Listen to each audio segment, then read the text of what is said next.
मित्रांनो नमस्कार, जय महाराष्ट्र. राज्याचे राजकारण पुन्हा एकदा तापलेलं असतानाच शिंदे गटातील एका मोठ्या नेत्याची उद्धव ठाकरेंकडे असणारी भावनिक मागणी ही राजकारणात एक नवा ट्विस्ट आणणारी आहे. उद्धव साहेब, मला माफ करा, मला पुन्हा पक्षात घ्या. शिंदे गटात जाऊन चुकलो, मला पुन्हा तुमच्या पक्षामध्ये घ्या, नाहीतर माझं करिअर संपुष्टात येईल. अशा प्रकारची आर्तहाक शिंदे गटातील एका बड्या नेत्याने उद्धव ठाकरेंसमोर मांडली आहे. त्यामुळे राजकारणात चर्चांना उधाण आलं आहे आणि या एका वाक्याने सर्वांच्याच भुवया उंचावल्या आहेत. तसेच उद्धव ठाकरे आता यावर काय ॲक्शन घेणार ते आपल्याला पाहायला मिळणार आहे. आणि उद्धव ठाकरेंकडे अशा प्रकारची भावनिक मागणी करणारा हा शिंदे गटातील नेता नक्की कोण आहे आणि कशामुळे त्याने ही मागणी केली ते आपण पुढे पाहणार आहोत. आणि ही पहिलीच ठाकरेंकडे केलेली मागणी नाही, तर या अगोदरसुद्धा बऱ्याच शिंदे गटातील कार्यकर्त्यांनी अशा प्रकारची मागणी उद्धव ठाकरेंकडे केली होती. आणि उद्धव ठाकरेंनी सुद्धा मोठ्या मनाने त्यांना माफ करून आपल्या पक्षामध्ये सामील करून घेतलेलं आहे. त्यामुळे आता उद्धव ठाकरे या नेत्यांबाबतीत काय निर्णय घेतात ते आपण बघणार आहोत. सविस्तर माहिती, सविस्तर अपडेट पाहण्या अगोदर तुम्हाला सर्वांना एकच विनंती आहे, तुम्ही जर आपल्या चॅनलवरती नवीन असाल तर चॅनलला सबस्क्राईब करून घ्या आणि घंटीचं जे बेल आयकॉन आहे ते सुद्धा प्रेस करा, जेणेकरून जे आपण काही सर्व नवनवीन घडामोडी असतील, अपडेट्स असतील, त्या सर्व तुमच्यापर्यंत पोहोचतील.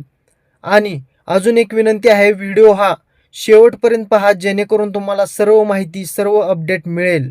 तर मित्रांनो, आपण सुरुवात करूया की नेमकं काय झालेलं आहे, काय घडलेलं आहे. तर बघा, आता आपण थेट मुद्द्यावर येऊया. महाराष्ट्राच्या राजकारणात सध्या जे काही सुरू आहे ते खरोखरच खूप वेगाने बदलत चाललेलं चित्र आहे. शिवसेनेत झालेल्या मोठ्या फुटीनंतर राज्यात दोन गट निर्माण झाले. एक म्हणजे एकनाथ शिंदे यांचा गट आणि दुसरा म्हणजे उद्धव ठाकरे यांचा गट.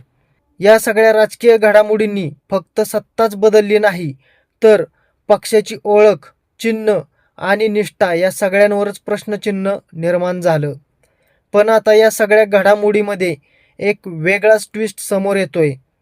माहितीनुसार शिंदे गटातील एक मोठा आणि अनुभवी नेता सध्या खूपच अस्वस्थ असल्याचं बोललं जात आहे. त्यांनी थेट उद्धव ठाकरे यांच्याशी चर्चा करून, संपर्क साधून माझ्याकडून चूक झाली, मला पुन्हा पक्षामध्ये घ्या, अशी भावनिक विनंती केल्याची चर्चा वर्तुळात रंगत आहे. आता हे फक्त साधं वक्तव्य नाही, कारण नेता अनेक वर्ष शिवसेनेसोबत राहिलेला बाळासाहेब ठाकरे आणि उद्धव ठाकरे यांच्यासोबत नेतृत्वाखाली काम केलेला मानला जातो. त्यामुळे त्याचं हे पाऊल खूप महत्त्वाचं ठरतं. सूत्राच्या माहितीनुसार हा नेता ठाणे भागातील असल्याचं सांगितलं जातंय. विशेष म्हणजे ठाणे हा शिंदेंचा बालेकिल्ला मानला जातो. त्यामुळे तिथूनच असा आवाज उठणं हे राजकारणात मोठा संकेत मानला जातोय. त्या नेत्याने खाजगीत असंही सांगितल्याचं बोललं जातंय की त्यावेळी परिस्थिती वेगळी होती, निर्णय घ्यावा लागला, पण आता जाणवतंय की तो निर्णय चुकीचा होता.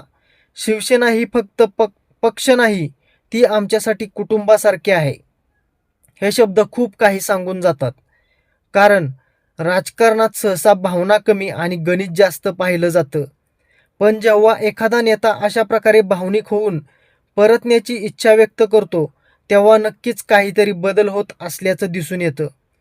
आता इथे एक महत्त्वाचा मुद्दा असा आहे की पुढच्या काही दिवसात शिवसेना पक्ष आणि चिन्ह यावर अंतिम निर्णय येण्याची शक्यता आहे.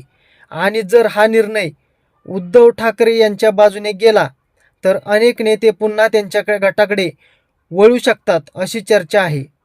म्हणजेच सध्या जे काही चाललं आहे ते फक्त एक सुरुवात असू शकते. राजकीय समीकरणं झपाट्याने बदलत आहेत आणि प्रत्येक नेता आपल्या भविष्याचा विचार करत आहे. अशा वेळी काही जणांना पुन्हा मूळ घरट्याकडे परत जाण्याची इच्छा होणं स्वाभाविक आहे. आता सगळ्यात मोठा प्रश्न असा आहे की उद्धव ठाकरे या सगळ्यावर काय निर्णय घेणार. कारण याआधीही अनेक कार्यकर्ते आणि काही नेते पुन्हा ठाकरे गटात सामील झाले आहेत. उद्धव ठाकरे यांनी मोठ्या मनाने त्यांना संधी दिल्याचंही आपण पाहिलं आहे. पण हा जो नवीन मामला आहे तो थोडा वेगळा आहे, कारण यात एक वरिष्ठ आणि प्रभावी नेता सहभागी असल्याचं मानलं जात आहे. म्हणूनच येत्या काही दिवसात या प्रकरणावर काय घडतं, कोणता नेता समोर येतो आणि उद्धव ठाकरे काय भूमिका घेतात, हे सगळं पाहणं खूप महत्त्वाचं ठरणार आहे. तर मित्रांनो, तुम्हाला काय वाटतं? अशा नेत्यांना पक्षात पुन्हा संधी द्यावी का? की एकदा निर्णय घेतलेला अंतिमच असावा? तुमचं मत नक्की कमेंटमध्ये जरूर सांगा.